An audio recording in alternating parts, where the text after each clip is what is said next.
Welcome to this special edition of AQMD On the Air. I'm your host, Leora Alpern.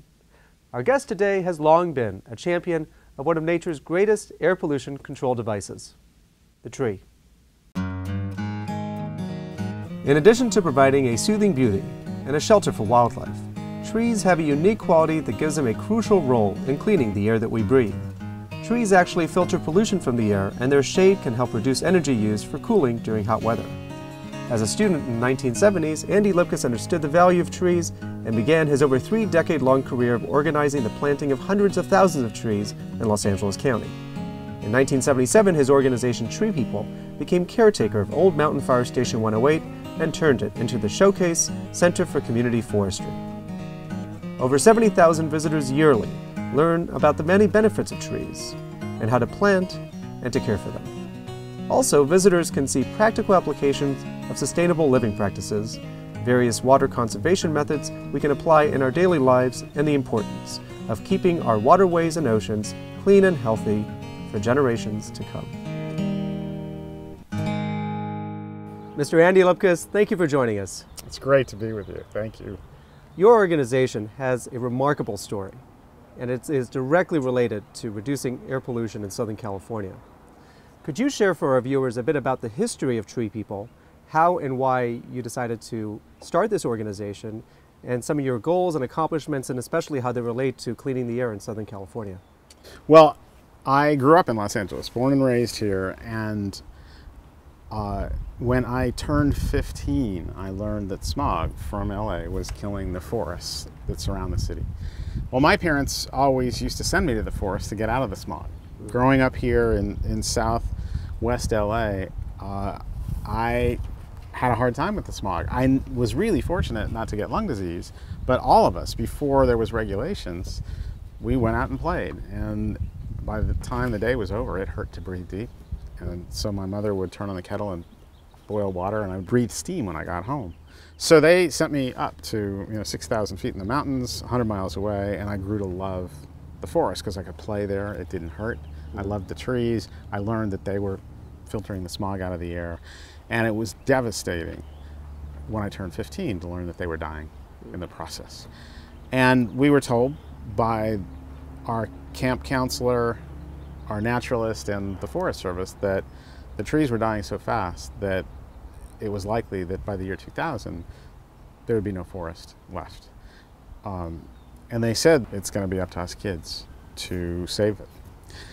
And we started planting that summer, smog-resistant trees. They said there were trees that were smog-tolerant, that could survive in the smog. They were natives. Coulter pines, sugar pines, Sierra redwoods, instead of the ponderosa pines and Jeffrey pines that were dying from the smog. Well, 12 guys, 12 girls, we're 15 and 16 years old. We spent 3 weeks tearing up an old parking lot and putting in a meadow with smog-tolerant trees. We worked our butts off. We really worked hard, and it was probably one of the best summers I ever had in my life. And when it was over, we saw life return to this piece of land that was had been just dead parking lot before. And I went, I need to keep doing this, and we got to save this forest. And I made that commitment, and that's when we started. And we grew from there. Actually, I spent 3 years trying and failing to make something happen. Being just in high school, I didn't actually know what to do. And ultimately, I found trees. I found all the summer camps also in the mountains wanted to plant trees, and managed to get some from the state of California. The LA Times ran an article about challenges I had fighting bureaucracy. And the people from across the spectrum, politically, culturally, age, everybody sent anywhere from 50 cents to hundreds of dollars. But kids all sent 50 cents, thousands of kids. And that gave us enough money to get the trees transported up to the mountains, have a crew working, and take our trees and an education program to 30 summer camps and get all the trees planted, watered, cared for. And I thought I was going to stop, but the work kept calling me. So I actually started TreePeople full time in 1979. late 73, and we've been running ever since. Throughout most of that history, TreePeople and AQMD have had a working partnership. And stretching back to around 1981, South Coast AQMD develops our air quality management plan every 3 to 5 years in order to then be submitted for the state implementation plan. And as part of that, we have different community programs that are factored into it, working together with the cities and our community partners. And TreePeople, back in 1981, developed the Los Angeles Million Tree campaign in response to that version of the air quality management plan. Well, today here in 2011, we are about to embark on yet another update to this air quality management plan. So I'd like to take this opportunity to ask you what kind of programs you are considering at this point that might be able to be incorporated into this plan. In the years that we've been doing this work, we've realized that trees are linked to everything. They're linked to our lifestyle, our water, our air, our safety. And we don't simply plant trees as decorations. We actually engage the community to plant trees to improve their health, improve their safety, and improve their quality of life. And we learned, because they're linked to everything, we actually need to plan. We use trees kind of like acupuncture needles, recognizing that the right tree in the right place, planted in the right way with the right people, actually produces healing, can help clean the air, can help protect from flooding, can help us respond to, adapt to, and even mitigate climate change. So TreePeople has looked at how we can scale all of that into something that's going to help Los Angeles respond to its multiple threats. So air pollution is still a huge threat, with all the people who are affected by lung disease from air pollution, all the people we lose, 4,200 people a year in Southern California today. And we haven't responded to that problem as if it's a community emergency, and we have to. Climate change is putting us at risk in terms of availability of water. Severe weather that's sometimes causing flooding, fire, we're losing people in heat storms. All of this actually is not separate issues. I mean, we think of them as separate issues, but they can be managed together. And our response to that makes it really simple to engage people in being able to take control, take personal responsibility as an individual, as a family, as a neighborhood, is the concept of the functioning community forest. A functioning community, people working together to help each other, preparedness, teamwork. Functioning forest, that is, a forest is our water supply, it is our air supply, it is our air cleaner, and we have to plant very smartly. It's not rocket science, but it is science. And so we've, for the last 20 years, been perfecting an approach that uses the best science, the best economics, to bring all these things together. So we have a vision that we've committed to, which is to create functioning community forests throughout Southern California as the means of making this whole area safe, healthy, fun, and sustainable. And so we're going to be challenging agencies, people, organizations, clubs, religious institutions, everybody to step forward and to play a role in helping retrofit this place so we can all thrive and survive. Well, air quality has a central role in that. Planting trees right so they shade our buildings, our parking lots, our streets, immediately begins to lower the temperature. Well, part of our smog is worsened every day by the extra temperature we have. Our city is heated up by the amount of asphalt we have. It has to be cooled down. That extra up to 10 degrees in summer is responsible for more air pollution. When we have to burn fossil fuels to run air conditioners, we're making even more pollution. And so the strategic planting of trees to shade all these spaces and help cool the city down makes it safer and healthier, but also actually lowers air pollution and lowers the amount of pollution we create. That's one. Engaging people and working together as communities and helping care for the forest, that includes sometimes helping produce local food. We're planting fruit trees in the food deserts of Southern California.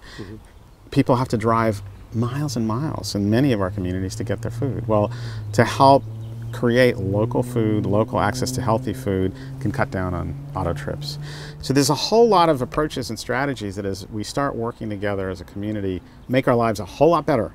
It's not worse. And so we're delighted to be a part of this and include air quality as one of the benefits that we're striving to achieve.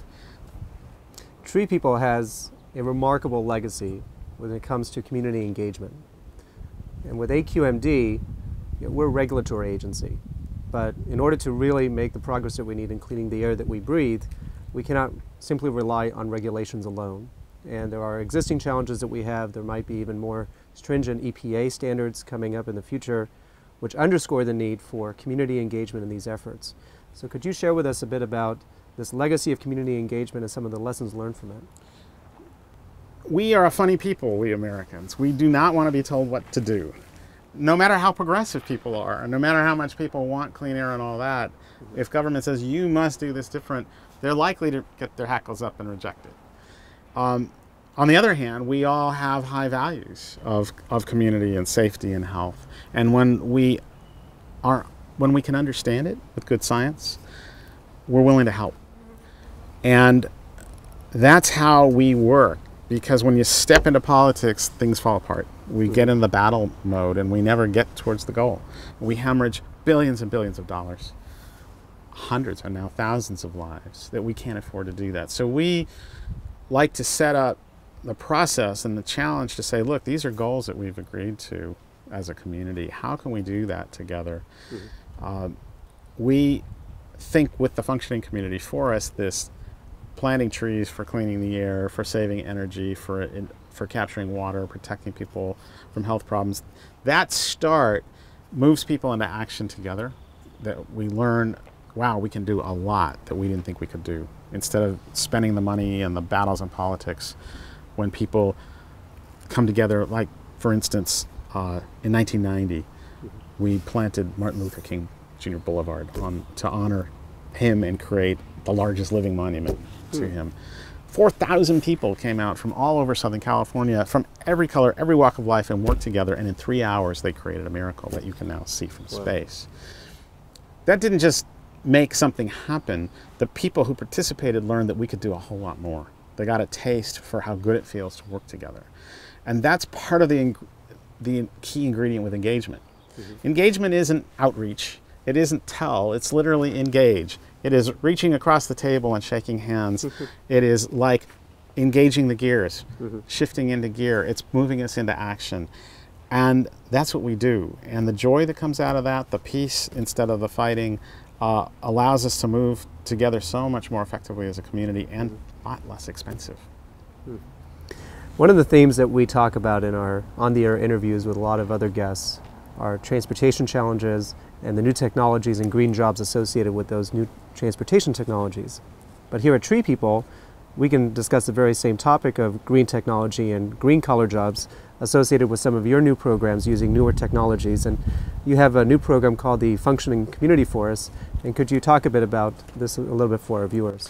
Yeah, so the main point is that our old technologies were developed before we were concerned about conservation, before we were aware of or concerned about pollution. And most of our systems are built on that. So we're still wasting fuel, we're wasting water, we're wasting money, and that doesn't work. And so the innovations begin to mimic nature. Nature has solved a lot of these problems over millions of years and does very well. So a forest is naturally water supply, it's naturally air supply, air filtration. And when we look at how those systems work and apply them to the city, yes, we want to plant more trees, but it's not simply that. We look to mimic the system. And so putting in enough trees in the right direction can cool down and help filter the air. Planting trees and connecting them to the landscape can actually capture water, filter it, clean it, put it back into the ground. But if there isn't enough space to capture enough, we say, well, that space that's under a tree actually functions like a sponge in a tank. So let's devise a technology that can mimic that and second nature, if you will, fit it more into the urban space. We'll be looking for the same sort of thing with how we can do that much more with air quality as well. This approach instead of investing billions in one company or one technology and all the money leaving the community and us not seeing the jobs. Right. And that's often the case with people at the table with an idea. This functioning community forest relies a lot on humans.